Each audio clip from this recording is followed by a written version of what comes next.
اسوہ حسنہ سید سلیمان ندوی۔ خدا کی محبت کا اہل اور اس کے پیار کا مستحق بننے کے لیے ہر مذہب نے ایک ہی تدبیر بتائی ہے، اور وہ یہ ہے کہ اس مذہب کے شارع اور طریقے کے بانی نے جو عمدہ نصیحتیں کی ہیں ان پر عمل کیا جائے۔ لیکن اسلام نے اس سے بہتر تدبیر اختیار کی ہے۔ اس نے اپنے پیغمبر صلی اللہ علیہ وآلہ وسلم کا عملی مجسمہ سب کے سامنے رکھ دیا ہے، اور عملی مجسمے کی پیروی اور اتباع کو خدا کی محبت کا اہل اور اس کے پیار کا مستحق بننے کا ذریعہ بتایا ہے۔ چنانچہ اسلام میں دو چیزیں ہیں، کتاب اور سنت۔ کتاب سے مراد خدا کے احکام ہیں جو قرآن مجید کے ذریعے سے ہم تک پہنچے ہیں، اور سنت جس کے لغوی معنی راستے کے ہیں، وہ راستہ کہ جس پر پیغمبر اسلام صلی اللہ علیہ وآلہ وسلم خدا کے احکام پر عمل کرتے ہوئے گزرے، یعنی آپ صلی اللہ علیہ وآلہ وسلم کا عملی نمونہ جس کی تصاویر احادیث میں بصورت الفاظ درج ہے۔ غرض یہ کہ ایک مسلمان کی کامیابی اور تکمیل روحانی کے لیے جو چیز ہے وہ سنت نبوی صلی اللہ علیہ وآلہ وسلم ہے۔ وہ تمام اشخاص جو کسی مذہب کے حلقہ اطاعت میں داخل ہوں، ناممکن ہے کہ وہ کسی ایک ہی صنف انسانی سے تعلق رکھتے ہوں۔ اس دنیا کی بنیاد اختلاف عمل پر ہے، باہمی تعاون اور مختلف پیشوں اور کاموں ہی کے ذریعے سے یہ دنیا چل رہی ہے۔ اس میں بادشاہ یا رئیس، جمہور اور حکام بھی ضروری ہیں، اور محکوم، مطیع اور فرمانبردار رعایا بھی۔ امن و امان کے قیام کے لیے قاضیوں اور ججوں کا ہونا بھی ضروری ہے، اور فوجوں کے سپہ سالاروں اور افسروں کا بھی۔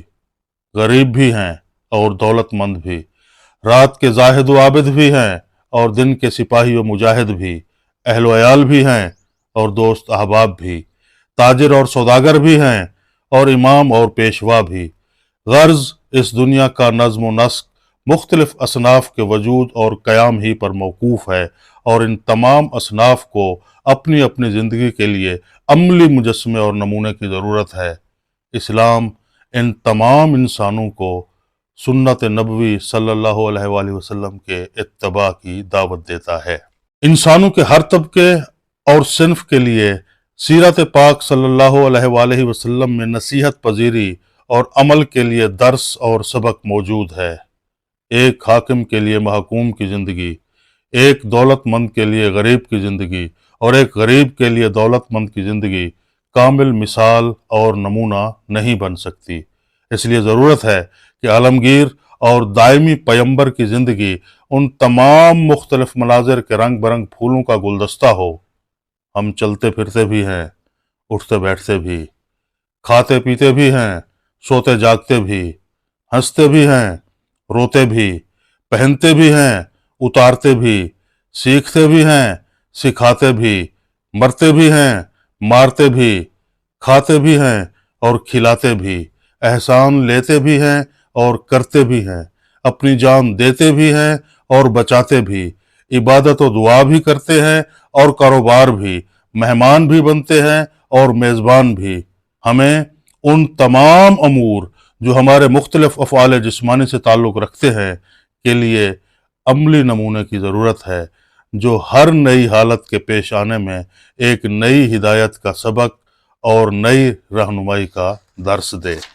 علاوہ ازیں وہ افعال جن کا تعلق دل و دماغ سے ہے اور جن کی تعبیر ہم اعمال قلب یا جذبات اور احساسات سے کرتے ہیں، ہر آن ہم ایک نئے قلبی عمل، جذبے یا احساس سے متاثر ہوتے ہیں۔ ہم کبھی راضی ہیں، کبھی ناراض، کبھی خوش ہیں، کبھی غم زدہ، کبھی مصائب سے دوچار ہیں اور کبھی نعمتوں سے مالا مال، کبھی ناکام ہوتے ہیں اور کبھی کامیاب۔ ان سب حالتوں میں ہم مختلف جذبات کے ماتحت ہوتے ہیں۔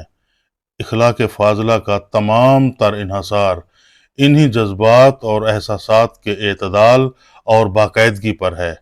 ان سب کے لیے ہم کو ایک عملی سیرت کی حاجت ہے۔ عزم و استقلال، شجاعت، صبر، شکر،